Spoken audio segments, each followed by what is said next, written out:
Have you ever seen someone give away the only thing they had, without expecting anything in return? No cameras, no crowd, no fame. Just a quiet act of love in the darkest corner of a hospital.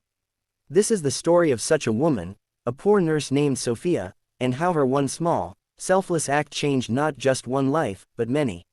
You'll want to stay till the end, because the girl who received the doll wasn't just any girl. And what happened next? It's the kind of miracle this world needs more of. Sophia had always been invisible to the world. She walked the long, dull corridors of St. Mary's Children's Hospital with the tired eyes of someone who had seen too much suffering and too little kindness. She was 28 years old, with a soft voice and second-hand shoes. She didn't become a nurse to earn money, there was never any, but because someone had once saved her when she was very small, and she'd promised herself that one day she'd do the same. She lived alone in a small, one-room apartment with peeling walls, a cracked mirror, and a single soft companion, a worn-out fabric doll named Ella. It was the only thing she had left from her childhood. Her mother had died of cancer when Sophia was just 6. Her father, he'd vanished long before that. Ella the doll had comforted her through nights of hunger, loneliness, and fear. Ella had been her only friend, her only family. Sophia never let her go. But fate had a plan. One rainy Tuesday afternoon, a little girl named Amelia was rushed into the hospital. She was 5 years old, pale, feverish, and trembling from what doctors feared was a rare infection. She had been traveling with her nanny when she fainted at the airport. Her father, they were told, was on the way. In the meantime, she was admitted and placed in room 207, Sophia's wing. When Sophia entered the room, the child looked at her with large, terrified eyes. She didn't speak. She just clutched the side of the hospital bed and cried silently, lips trembling. The nanny stood nearby, helpless and shaken. She hasn't spoken since she fell ill, the woman whispered. Please, do something. Sophia sat by the bed and tried to speak to Amelia in a soft, sing-song voice.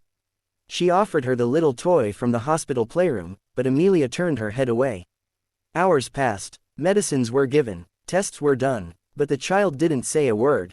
That night, as the rain tapped on the hospital windows and the halls fell quiet, Sophia returned to room 207 with something in her hands. It was Ella. She sat down next to Amelia and whispered, "This is Ella. She's been with me since I was your age. She's very brave, but she's a little scared right now.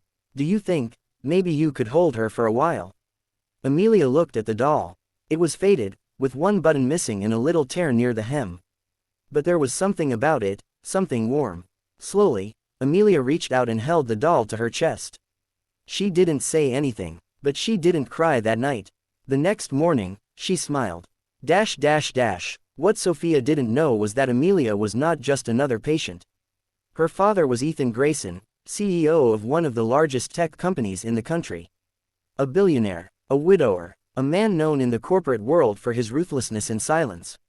Since his wife had died 2 years ago, he had buried himself in work and left Amelia in the care of nannies, private tutors, and guards. He loved her deeply, but he didn't know how to show it. When Ethan arrived at the hospital the next morning, he expected chaos and incompetence. Instead, he found his daughter sitting up in bed, smiling, clutching a strange old doll. "Daddy," she said softly, the first word she'd spoken in 2 days. Ethan froze. "Sweetheart," he whispered, rushing to her side. "You spoke." "She gave me Ella," Amelia said, pointing at Sophia, who was quietly changing the IV. "She said Ella would protect me." Ethan looked at the nurse. Their eyes met. She didn't say a word, just nodded politely and left the room. But that moment stayed with him. Over the next few days, Ethan stayed at the hospital. He noticed things most people didn't. How Sophia worked overtime even when her shift was over. How she skipped lunch so the kids in the cancer ward could have extra pudding. How she knelt by each child's bed, speaking gently, offering comfort like it was the most natural thing in the world. And Ella never left Amelia's side. The doll that looked like it should have been in a museum was now the center of his daughter's world. One evening, Ethan stopped Sophia in the hallway. "That doll, it was yours, wasn't it?" Sophia looked startled. Then she smiled faintly. "Yes." "Why did you give it to her?" Sophia hesitated. "Because she needed it more than I did." There was no pity in her voice. No self-congratulation. Just quiet truth. That night, Ethan sat alone in the hospital cafeteria, his expensive suit wrinkled, his tie loosened. For the first time in years, he felt small. What kind of man, he wondered, has all the wealth in the world, and never once gave something that truly mattered? 2 weeks later, Amelia was well enough to go home. Before they left, Sophia came to say goodbye. I think Ella would like to stay with you, she told Amelia. Amelia shook her head. But she's yours, she was. But now she's yours. The little girl hugged Sophia tightly, and for the first time, Sophia let herself cry in front of someone. Ethan watched the scene from the doorway. He knew then what he had to do. Months passed. Sophia returned to her quiet life. She didn't expect to hear from them again. But one morning, she was called into the hospital director's office. You've been requested, the director said. Personally, there's a little girl in our new children's wing who won't let anyone else be her nurse. Sophia blinked. New children's wing. The director handed her a folder. Inside were photos of a newly built pediatric unit, complete with colorful murals, private rooms, modern equipment, and a plaque that read, "The Ella Grace Wing, built in honor of one nurse's selfless love." Sophia's hands trembled. She's waiting, the director said gently.